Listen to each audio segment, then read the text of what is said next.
If you're looking for your next cozy obsession, you've probably noticed that Steam Next Fest is packed right now. I've spent the week diving into dozens of demos to find the absolute best ones that you need to wishlist. From magical bakeries to nomadic van life, here are 5 cozy demos you can play right now. Hi friends, Plumable here, and welcome back to the Game Shelf. I want to make sure your wishlist is actually full of great options, so today I will talk about what I loved, but also point out where some of these demos still feel a little rough, so let's get to it. First we have Beastro, and this is one of the most unique mashups I've played in a long time. It's a mix of a cozy restaurant sim and a deck building RPG. You play as a cat named Panko, who takes over a local restaurant after his mentor disappears. But the twist is that you aren't just feeding regular customers, you're fueling the heroes, called caretakers, who protect the village. It's a cool concept because you aren't the one out there fighting, you're the one making sure the fighters have the right stats and cards to actually win. The game has a really nice daily rhythm. In the morning, it plays like a standard cozy game where you explore the village of Palo Porti, chat with the locals, and go fishing or gardening for ingredients. Everything has this beautiful hand-drawn layered art style that makes the whole world look like a pop-up book. When you get into the kitchen, the cooking is handled through quick reaction minigames. You'll be tapping buttons to chop veggies or stir pots, which keeps the restaurant side of the game feeling active and hands-on instead of just clicking through menus.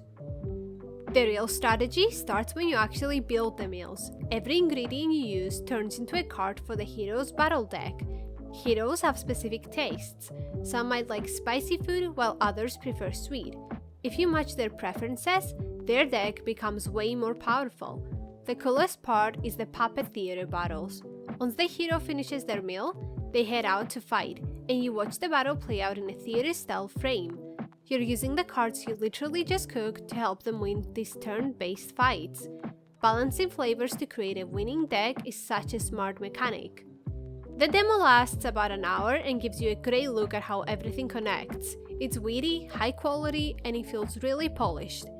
If you like strategy deck builders but you also want a cozy town to hang out in, this is a perfect middle ground.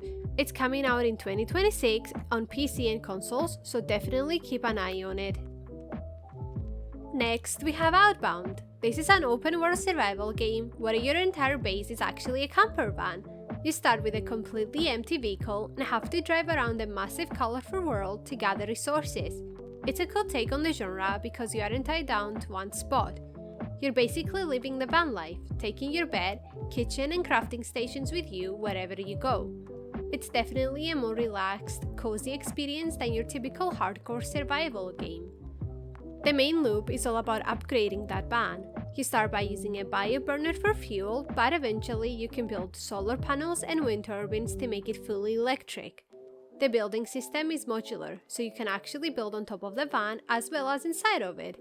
You can also customize your character, though right now the options are a bit limited and could use some polish. Still, the act of turning a hollow shell into a high-tech mobile home is really satisfying. Now the gameplay itself is a bit of a mixed bag. The world looks great, but the driving can feel pretty clunky. The van handles like a brick sometimes, which makes navigating tight spots frustrating. One thing to keep in mind though, you'll be doing a fair amount of backtracking. Your inventory fills up fast, and once you're carrying too much, you lose the ability to sprint.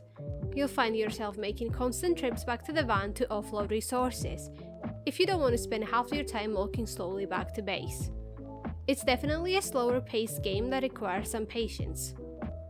Overall, Outbound has a really unique hook, even if it still needs some polish on the physics and the grind. It's a great chill out game if you just want to drive around and decorate your space without any real threats.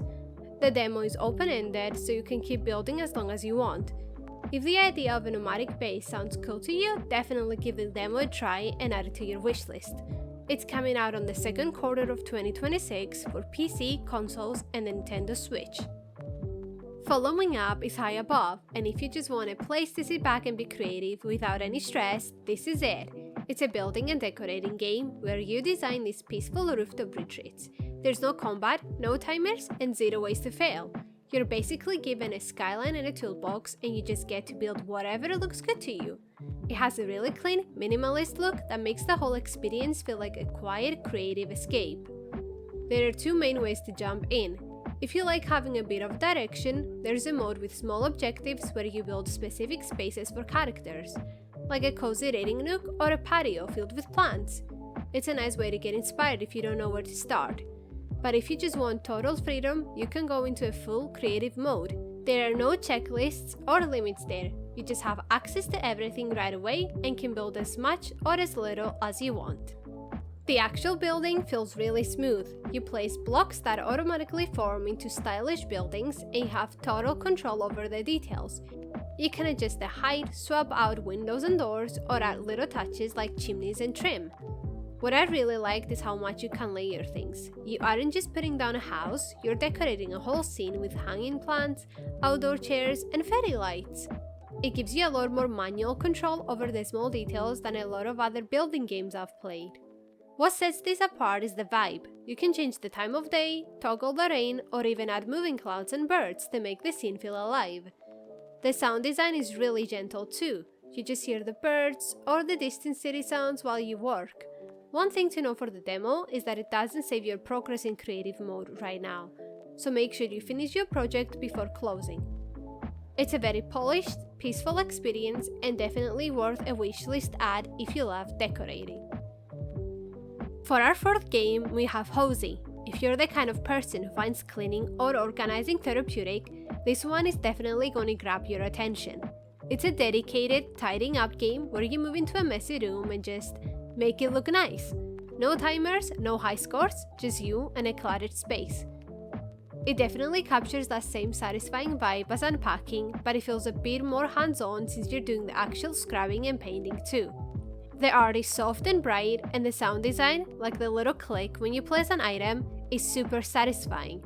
There's something genuinely rewarding about seeing a room go from a total disaster to a space you'd actually want to live in. But I have to be real with you, the demo is a bit clunky right now. The tools feel a little awkward to work with and can be frustratingly slow to move around. The biggest headache though is how the game handles your furniture. You can't actually see what's in your boxes until you pull everything out, but you aren't allowed to place items outside the room while you're planning. The moment you try to set something aside to make space, it just disappears back into a box. It's basically like a hidden inventory where you can't choose what you're grabbing. So if you put 5 things away to clear the floor, you have to manually pull them all out again one by one just to find the specific one you actually wanted. It makes planning your design feel like a guessing game. Plus, a huge heads up, there's no save button or autosave in the demo. If you spend an hour organizing and have to close the game, all that work is just gone. Overall, Hozy has a lot of potential and the look is lovely, but it definitely needs some quality of life updates before it's truly cozy. If you have a lot of patience and you don't mind a bit of a finicky grind, it's worth checking out. Just make sure you have enough time to finish a whole room in one sitting so you don't lose your progress. Hozy has a set release date for March 30th and will be available for PC through Steam. And now, for our last game and my favorite from the whole fest, we have The Witch's Bakery. It's a mix of a life sim and a management game set in a stylized version of Paris. You play as a witch named Lune who moves to the city to run a bakery, using your magic to help the locals deal with their emotional problems. The daily gameplay is pretty relaxed. You manage the dough and orders while your familiar, Oreo, does the actual baking. What's cool is how the magic works in the shop. When a customer is struggling, you can use your pastries to help soothe them. This triggers a short maze minigame where you dodge obstacles to clear out their bottled-up emotions.